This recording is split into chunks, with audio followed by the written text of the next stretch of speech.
Mary Talks Relationships presents Happiness in a Box, Apps, Books, and Illusions. We've turned happiness into merchandise. It can be downloaded, tracked, measured. Every week brings a new promise. An app for serenity, a book for balance, a coach for true fulfillment. Everything sounds achievable as long as you follow the plan. But this obsession with method kills what it pretends to save, life itself. We no longer are happy. We try to manufacture happiness, to produce it, control it, optimize it. Our age can't stand what it can't quantify, so it wants joy with numbers. Steps walked, minutes meditated, sleep quality, gratitude rate, even peace has become a KPI. We live as managers of our emotions, and the more we manage, the less we live. Look at bookstores, sustainable happiness, the power of positivity, light living. None of it is false, just empty of weight. Happiness is reduced to technique, mindset, breathing, affirmation. Not love, not fidelity, not purpose. Just personal comfort with nice lighting. A woman follows her morning ritual perfectly. Silence, gratitude, visualization. Every box checked. Yet every evening she feels the same fatigue. Her life is neat but bloodless. Serenity has become homework, and homework never brings joy. A man cycles through methods, yoga, mindfulness, fasting.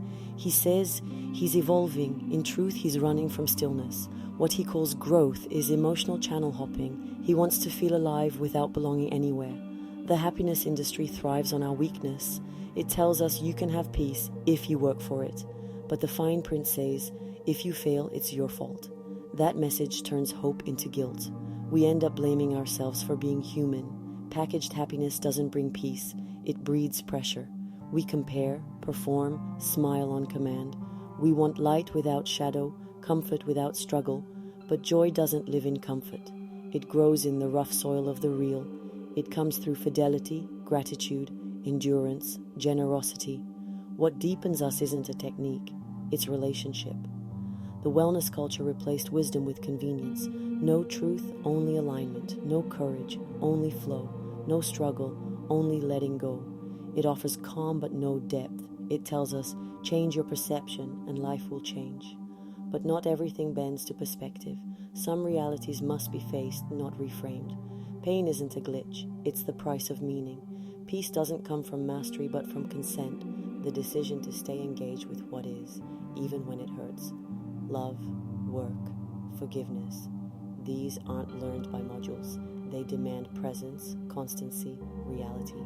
Joy isn't an emotional high, it's coherence between what we believe and what we do. Happiness isn't a private achievement, it's a passage. It moves through us when we stop managing life and start serving it. It can't be downloaded or designed, only discovered when we forget to chase it. Self-help methods fail not because people are lazy, but because they misunderstand what happiness is. They treat the human heart like a device that just needs the right settings. Each 10-step plan assumes that joy follows a formula, that if you do the right things in the right order, life will finally cooperate. But joy isn't a system. It's not built. It happens. This obsession with structure hides a deeper fear, the fear of not knowing how to live. When tradition disappeared, we replaced wisdom with process. We used to learn from example. A parent who stayed faithful, a mentor who kept going when it hurt, a friend who didn't give up. Today, we don't watch anyone live. We search for tutorials on how to breathe. Knowledge replaced experience, and tools replaced witnesses. But a tool can't hand down strength. It only delays the moment when we must find it. Programs fail because they sell universality. They promise one path for all, as if human joy could be standardized.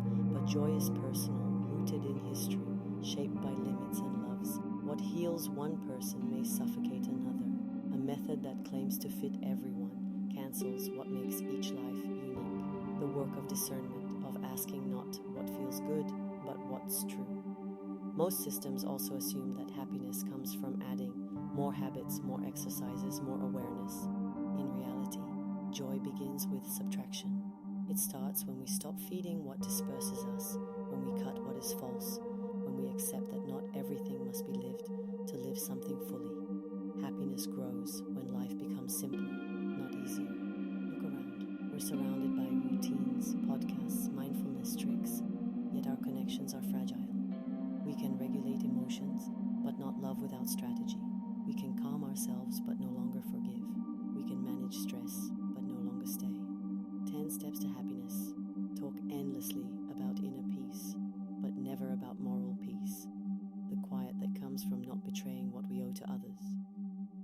Real happiness begins there, not in how we feel, but in what we give. Their moral confusion is the real issue. They tell us that the goal of life is to feel good. But human beings were not made to feel good. We were made to do good. Those are two different pursuits. Comfort looks inward, goodness looks outward. And it's that outward movement, fidelity, generosity, service, that finally brings joy. Every formula fails because it wants peace without truth, light without demand, joy without cost. It wants results without roots. True joy always comes from coherence, when belief, word, and action line up. No checklist can replace that alignment. A man can meditate daily and still be bitter if he lies to those he loves. A woman can fill journals with gratitude and still feel empty if she avoids the commitment that would make her alive. Peace doesn't come from relaxation, it comes from integrity. We stop being anxious the moment we stop pretending. And finally, these programs fail because they dodge suffering. They promise healing without accepting the wound. But it's in the wound, named, faced, carried, that a new kind of joy is born. Until we stop denying pain, we'll keep performing wellness instead of living. Happiness is not self-improvement, it's maturation. The slow work of learning to love without control. It can't be taught, only lived. It has no formula, only direction. And that direction is always the same, toward what is real, not what is easy. That's why every 10-step plan to happiness fails. Joy can't be programmed, it answers only to truth. Everything modern life calls happiness can be bought, streamed, or scheduled. But real happiness isn't manufactured, it grows. It's not an achievement, it's a harvest. And everything we do to produce it only delays its birth. Happiness is a fruit. It grows slowly, in soil made of both light and shadow. It depends on what we plant, not on what we demand. Like a tree, it obeys the rhythm of seasons, not our impatience. We want the blossom without the waiting, the sweetness without the depth, the harvest without the work. But no lasting joy comes without roots. Roots in truth, in loyalty, in the reality of what we've chosen. A man spends years chasing peace, new job, new city, new partner. Each time he expects renewal, and each time emptiness returns. One day he stops running. He decides to do well what's before him, to serve rather than to seek. And slowly, without fanfare, joy returns. Not loud, but steady. It doesn't belong to him, it inhabits him. That's how joy works. It appears when we stop hunting it. We don't grow happiness by staring at it. We let it ripen while we live. It comes when we shift our focus outward, toward others, toward meaning, toward love. A mother, worn out by years of sleepless nights and endless care, says she's lost herself. Later, when her children leave, she realizes those years were her life, full of invisible joy. Not the thrill of success, but the quiet beauty of giving everything. That joy was hidden, but it was real. It was born from generosity, not ease. The product version of happiness is built on control. I'll feel good if I do this. The fruit version is built on trust. I'll do what's right and joy will come. That reversal changes everything. It shifts us from obsession with feelings to the freedom of meaning. Because genuine joy isn't born from pleasure, it's born from love. A man faithful to his craft, with no fame or reward, ends up more at peace than those who outran him. He never chased happiness. He chose integrity, and it gave back more than he knew. A woman betrayed chooses to forgive without expectation. It feels like loss, but later she finds a strength no revenge could bring. Joy has taken root in the soil of surrender. The pattern is always the same. Joy arises where calculation ends, where we choose to keep loving when it no longer feels rewarding, where we act rightly, not for gain, but for good. The fruit grows where self-interest dies. True joy demands time, seasons of silence, effort, even dryness. What looks like stagnation is often preparation. The impatient harvest only blossoms on the surface. Real fruit grows in the deep. We confuse happiness with satisfaction. The first sustains, the second consumes. Satisfaction flatters the ego, happiness enlarges the soul. Satisfaction is instant, happiness takes shape in fidelity, and fidelity costs, like a seed that must split to grow.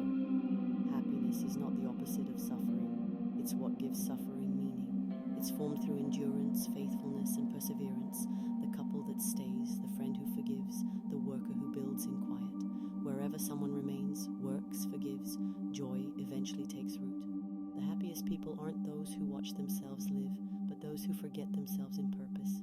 Happiness begins when we stop asking whether we're happy and start asking whether we're true. Then joy comes, steady, modest, unshakable. Happiness is not a feeling to manage, it's a fidelity to keep. It's not a state, it's a trace.